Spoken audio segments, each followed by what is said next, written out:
Bonjour, bonjour chers amis. Nous continuons notre série d'émissions et aujourd'hui nous parlerons de bâtir sur le roc. Que nous dit le Seigneur? Psaume 127. Si l'Éternel ne bâtit la maison, en vain les bâtisseurs bâtissent. Alors, comment bâtir pour être sûr qu'on est réellement entre les mains du Seigneur? Nous savons que la plus grande tour dans le monde, c'est la tour Burj Khalifa à Dubaï, qui a plus de 828 mètres de hauteur. Mais la chose la plus importante, c'est la fondation qui tient ce bâtiment. Alors, quels sont les fondamentaux pour que nous tous, nous puissions bâtir des pays stables, prospères, des entreprises qui doivent traverser les générations et ainsi que notre propre nom de famille puisse avancer. Nous savons des hommes comme John Wesley, des hommes comme George Muller, qui a bâti un orphelinat de près de 2000 orphelins et qui ne comptait que sur la grâce de Dieu, simplement parce qu'ils ont mis en pratique les principes de Dieu. Alors, quels sont ces principes? Pour construire une maison, on commence par creuser et on enlève 4 couches, d'après les géologues. Il y a la mauvaise terre, il y a l'argile, il y a les pierres et puis il y a le sable. Et ces 4 couches, comme nous le voyons dans notre tableau, avant d'avoir une belle maison, il faut d'abord tenir compte de la manière dont vous allez faire les fouilles, le terrassement et autres. Donc, il faut creuser. Et lorsqu'on creuse, il y a 4 couches, d'après les géologues. Vous avez la mauvaise terre, vous avez l'argile, vous avez les pierres et vous avez le sable pour toucher le rocher. Et la mauvaise terre, c'est le péché. Galates 5, 19 à 21. La cupidité, l'avidité, le mensonge, la tricherie, l'occultisme, la magie, l'adultère et les œuvres semblables, les œuvres de la chair. Donc, qu'est-ce qui s'est passé dans votre vie? Si vous êtes encore alcoolique, vous êtes menteur, vous êtes tricheur, c'est difficile que vous puissiez bâtir une vie, une réputation qui va passer le temps, qui va passer les générations. Et c'est ainsi que c'est important que vous puissiez le savoir. Il y a, dans certains pays, il y a eu la malédiction à cause des décisions de leurs autorités. Et pour cela, il faut se repentir. Nous savons qu'il y a des endroits qui ont été maudits à cause du comportement. La terre a été souillée parce qu'il y a eu le sang qui a coulé. Il y a eu des personnes qui ont eu à voler, à exproprier. Certaines personnes qui ont pleuré. Ils ont spolié les biens. Et toutes ces choses n'apportent jamais la bénédiction. C'est pour ça qu'il est très important, lorsque vous voulez bâtir, de faire d'abord un état des lieux. Qu'est-ce qui se passe dans votre propre vie? Y a-t-il une malédiction? Y a-t-il un problème que vous devez résoudre? C'est vrai que vous me direz, tout est grâce avec le Seigneur. C'est vrai que vous me direz, en Christ, toute malédiction est bannie. Mais, souvenons-nous de l'histoire de la femme cananéenne. Quand elle amène son enfant vers Jésus, Jésus dit, il n'est pas bon de donner les pains des enfants aux petits chiens. Et vous vous souviendrez que dans Genèse, au chapitre 9, Noé avait maudit son 4e petit-fils, Canaan, qu'il a maudit. Pourquoi? Parce qu'il n'a pas maudit Cham, il a maudit son 4e petit-fils. Et des générations se sont écoulées. Il y a eu la sortie des enfants d'Israël d'Égypte, près de 400 ans plus tard. Mais Dieu a demandé qu'on puisse détruire les Cananéens. Genèse 10. Vous trouverez la liste des Cananéens. Dieu a demandé qu'on détruise les Cananéens. Et il s'est écoulé encore plusieurs générations, plusieurs millénaires, lorsque Jésus arrive. Et Jésus va dire qu'il n'est pas bon de donner les pains des enfants aux petits chiens. Cette femme qui était sous la malédiction va dire, oui Seigneur, nous sommes maudits, c'est vrai, mais je t'ai rencontré. Est-ce que je ne peux pas bénéficier des miettes qui tombe de la table de mon maître. Et c'est là où l'enfant a été guéri. Mes frères, ne croyons pas que, parce que nous sommes sous la grâce, que nous pouvons nous permettre tout. Non, nous devons connaître la parole de Dieu pour nous repentir. Quel est le péché que vous avez commis? Avez-vous volé les biens d'autrui? Est-ce que vous vous êtes méconduit quelque part? Vous devez vous repentir. Quel est le péché de votre famille? J'ai suivi un documentaire sur la malédiction des rois de France. Et pendant 13 générations, jusqu'à ce que toute la famille soit décimée, simplement parce qu'ils avaient tué un serviteur de Dieu et qu'il les avait maudits jusqu'à 13 générations. Mes frères, faisons attention. Dans nos pays, quelles sont les décisions que nos autorités ont prises qui vont à l'encontre de la parole de Dieu? Et c'est à nous de pouvoir les corriger. Il ne suffit pas de dire Alléluia, Amen. Il y a des choses qu'il faut corriger. Nous savons que dans la Bible, David a dû corriger le péché de Saoul. Si vous lisez dans Samuel, dans 2 Samuel au chapitre 21, David a dû corriger. Et c'est en ce moment que la colère de l'Éternel s'est apaisée en Israël. Mes frères, nous devons savoir quels sont les péchés que nous-mêmes, nos parents, nos dirigeants ont commis pour que nous puissions réellement voir la bénédiction de Dieu. Le deuxième point, c'est l'argile, les blessures intérieures. Zacharie chapitre 13, verset 6. On me demandera d'où viennent les blessures qui sont entre tes mains. Je dirai, ça vient des gens de ma maison, parmi ceux qui m'aimaient beaucoup. Oui, les blessures intérieures, nous les recevons des personnes que nous avons aimées, mais qui nous ont trahis. Les blessures intérieures peuvent venir du divorce des parents, de votre propre divorce, de la mort d'un enfant, la mort d'un parent, d'une mère, d'un père, la mort d'un parrain sur qui on comptait, le fait qu'on avait été rejeté. Il y a des blessures intérieures. Une grossesse non acceptée, c'est une blessure intérieure.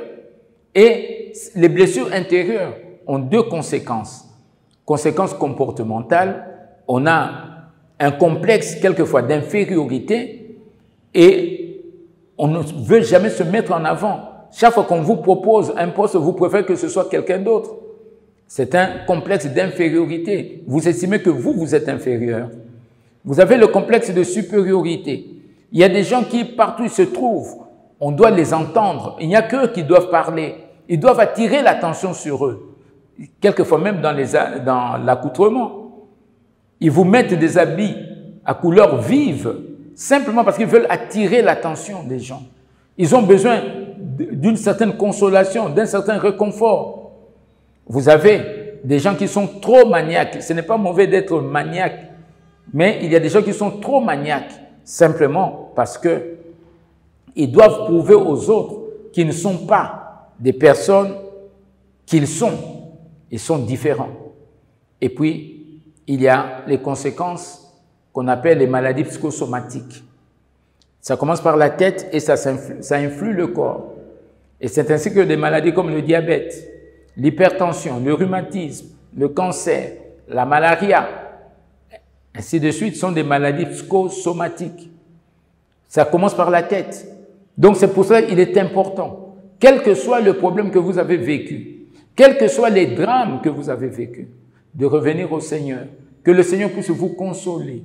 Sinon, vous allez développer plusieurs types de maladies. On a vu des gens venir nous voir qui souffraient d'une certaine sorte de maladie, plusieurs sortes de maladies.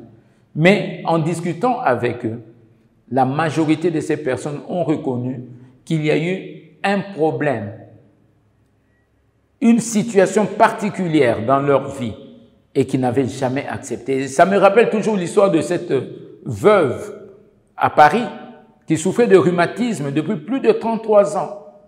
Et quand on a discuté, elle a reconnu qu'elle n'avait jamais accepté la mort de son mari lorsqu'elle avait 27 ans, avec 4 enfants dans les bras. Elle a souffert pour élever les enfants. Et je lui ai posé la question, si votre mari était en vie et hémiplégique, qu'il faut nécessairement le laver, le langer, ainsi de suite, Elle m'a dit, je n'allais pas supporter cela. Et je lui ai dit, c'est ça la sagesse de Dieu. Il a préféré le prendre, mais il savait aussi que vous allez vous relever. Et quand elle m'a dit, je comprends maintenant, en ce moment, elle me dit, je sens quelque chose monter dans ma jambe.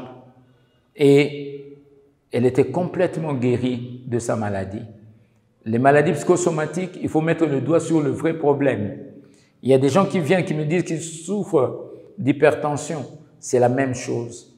Et quand on discute, il se révèle qu'ils n'avaient pas supporté un problème précis, un problème affectif, un problème passionnel, un problème professionnel. Ils n'ont pas supporté. Et les conséquences se sont manifestées dans leur corps. Vous avez le troisième point, c'est les conséquences, vous avez les pierres. Les pierres, ce sont les faux enseignements. Heureux le peuple qui chante et qui danse. Acceptez Jésus-Christ et vous serez riches. L'endettement, c'est la clé de la réussite, ainsi de suite. Et beaucoup de ces choses sont des faux enseignements. Parce que la Bible nous dit, vous ne vous endetterez point. Nous verrons cela quand nous parlerons de l'endettement. Sinon, vous pouvez déjà suivre les autres vidéos qui sont déjà postées concernant l'endettement. Il est important que nous revenions aux principes bibliques. Dieu a tout donné dans sa parole. C'est à nous de lire la Bible. Le livre de Deutéronome nous donne près de 60% des règles que nous devons adopter pour la réussite dans nos nations. C'est ce que Jean Calvin a fait en Suisse. Il a mené les vertus, les principes bibliques. Tous les Suisses ne sont pas chrétiens, tous les Suisses ne sont pas convertis, mais la nation marche selon les bases chrétiennes. Voilà. Et vous avez la Norvège, avec Hans Nielsen Hoge, dans le XVIIIe siècle. Il a amené les principes de Dieu dans tous les domaines de la société. Conséquence, la Norvège aujourd'hui est le pays le plus riche par habitant. Ils ont des réserves de plus de 1000 milliards de dollars. Donc, vous comprenez qu'il y a eu beaucoup de faux enseignements qui nous ont tous entraînés dans la captivité, dans l'esclavage et dans les antivaleurs. La quatrième couche, ce sont les attachements, être accroché à quelque chose. Et lorsque vous touchez la quatrième couche, maintenant vous pouvez toucher Jésus-Christ. Et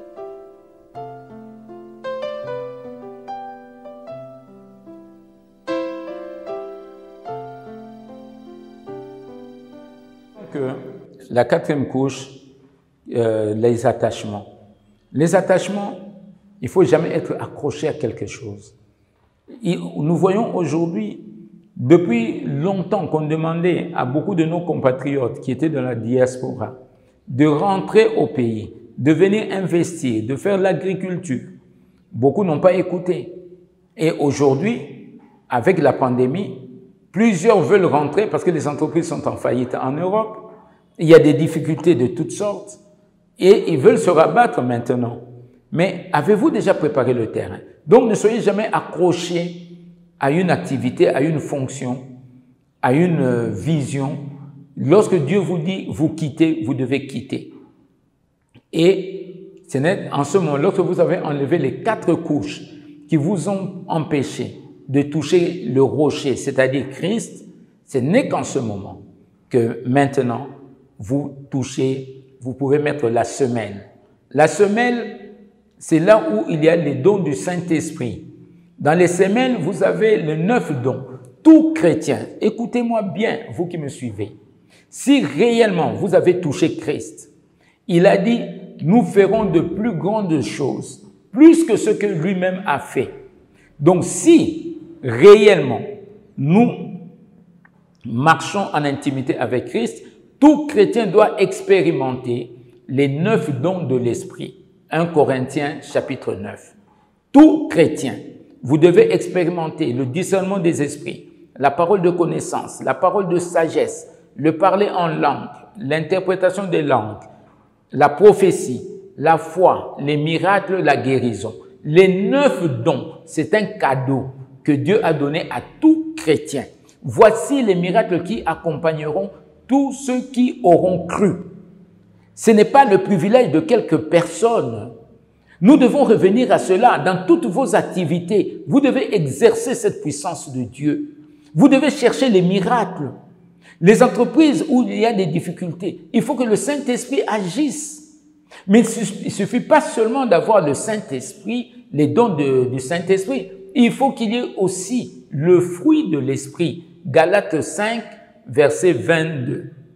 Le fruit de l'Esprit.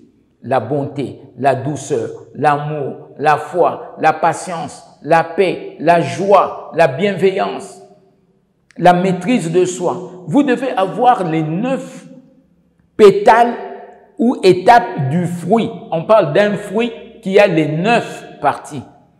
Tout chrétien doit avoir ça. C'est anormal de voir quelqu'un faire des miracles de Dieu, être orgueilleux. C'est qu'il y a quelque chose qui ne va pas. Donc, tout chrétien, vous qui me suivez, exercez, méditez la parole de Dieu tous les jours. Vous allez voir si réellement vous avez bien creusé, vous avez enlevé tout ce qui est comme détritus, vous avez enlevé le péché, les blessures intérieures, les faux enseignements, les attachements, vous serez tellement remplis du Saint-Esprit que les 9 dons du Saint-Esprit et le fruit de l'Esprit vont agir dans votre vie. Après cela, vous avez maintenant la fondation. Vous mettez la fondation. La fondation, quelle est votre motivation? Pourquoi vous voulez servir Dieu? Pourquoi vous voulez que les miracles se fassent dans vos vies? Pourquoi vous voulez qu'il y ait les dons spirituels? Si c'est pour votre propre gloire, si c'est pour la cupidité, si c'est pour chercher les honneurs, les dons ne travailleront pas. Votre motivation est mauvaise et vous allez tomber. Oui, vous allez tomber. Ça ne marchera pas. On ne triche pas avec Dieu. C'est de l'abondance du cœur que la bouche parle. C'est ainsi que ceux qui font par exemple l'agriculture, si votre cœur est mauvais, lorsque vous touchez à la terre, ça ne produit pas. Tout devient sec. Et c'est ainsi que les gens, pour cacher leur dureté de cœur, sont obligés d'aller chercher les engrais chimiques pour booster l'économie. Le manque d'amour. La terre, on la touche avec amour, avec compassion. Et c'est en ce moment que la terre produit, donne des bons fruits. C'est l'amour seulement. Et quand vous avez mis la fondation, maintenant vous pouvez construire votre maison.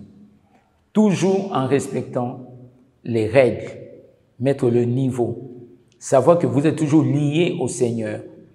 En travaillant, vous devez respecter les droits de vos travailleurs. Respectez les droits de l'État. Respectez les droits de vos collaborateurs. C'est ça, l'intégrité. Vous travaillez dans l'intégrité parce que votre soubassement est basé sur la parole de Dieu. Nous devons être comme ce bon Samaritain qui a pris soin de se blesser. Malheureusement, il a perdu ses biens, mais pour le bien de l'autre. Qu'est-ce que nous faisons? Nous avons bâti sur le roc, nous avons créé des écoles gratuites. Quand nous avons compris qu'il était important d'aider nos frères à sortir de l'analphabétisme, on a créé des écoles gratuites. Et depuis 1991 qu'on l'a fait, et nous avons fait étudier plus de 10 000 enfants qui ont bénéficié de notre cadre. Oui, Dieu est puissant. Quand nous avons créé, les gens nous ont dit, vous êtes des fous, ça ne réussira jamais. Mais nous avons commencé et Dieu a pourvu d'une manière miraculeuse. Il y a des enfants, 300 enfants qui sont venus à l'école. Chacun est rentré à la maison avec un sachet de 5 kilos de riz et 2,5 kilos de haricots. Ce n'est pas moi, c'est Dieu qui a pourvu. Les enfants ont obtenu des cahiers gratuitement. Pendant plusieurs années, ces enfants étudiaient. Oui, bâtir sur le roc. Lorsque vous avez la compassion, Dieu vous donne la sagesse. Je me souviens pour les verres à vitre, quand j'ai vu un ami qui a placé des cartons sur ses fenêtres, je lui ai posé la question pourquoi il a mis des cartons. Il a dit, les verres à vitre coûtent très cher. Et je lui ai dit, et le Seigneur m'a dit, commence à baisser les prix des vitres. J'ai commencé les importations des vitres. Et j'ai ramené les prix de vitres de 23,50 $ à 9 $. Et ça fait plus de 30 ans que j'ai arrêté d'importer les vitres. et les prix n'ont jamais dépassé la barre de 10 $. Voilà ce que le Seigneur attend de nous. Voilà ce que le Seigneur veut que nous puissions faire, mes frères. Vous qui me suivez, vous avez l'onction en vous. Vous avez la possibilité de changer les choses. Vous avez la possibilité d'avancer. Vous avez la possibilité de transformer votre environnement. Mais qu'est-ce que vous faites? Qu'est-ce que vous faites? Vous travaillez seul. Vous voulez seulement gagner de l'argent au détriment des autres. Vous amenez des produits toxiques. Conséquence, vous détruisez l'environnement. Vous détruisez l'environnement. Quel type d'engrais chimiques que vous amenez? Quel type de produits pharmaceutiques que vous vendez? Lorsque nous étions avec la pharmacovigilance de l'université de Kinshasa, ils nous ont dit près de 60% des produits, des médicaments qui sont sur le marché sont pratiquement toxiques, sont des produits de contrefaçon qui tuent la population. Vous qui les importez, est-ce que vous tenez compte de cela? Est-ce que vous pensez à cela? Chers frères, il est temps que nous tous, nous puissions nous remettre en question. Il est temps, face à la pandémie, Dieu a donné la solution. Faisons l'agriculture.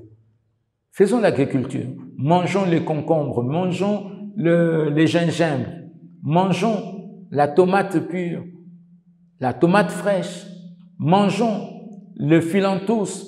Allez sur YouTube, nous avons fait des émissions sur le philanthus, nous avons fait des émissions sur l'ortie.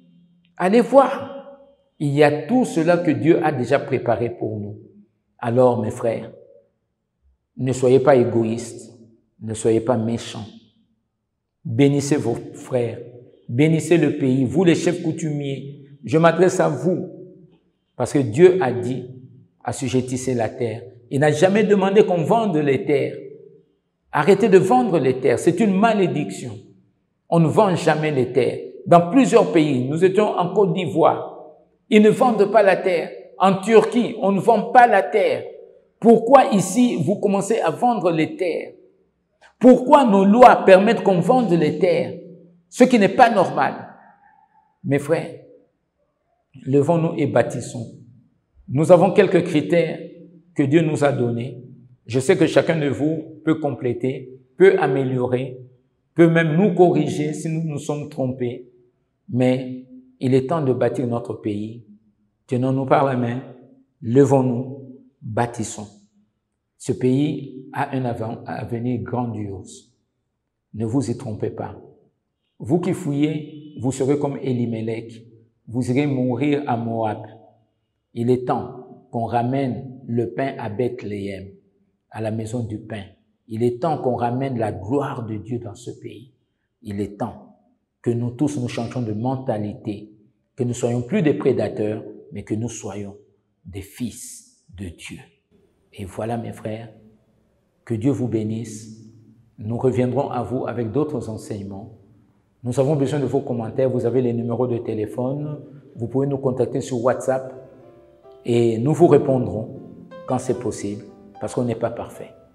Que Dieu vous bénisse. Shalom à vous tous.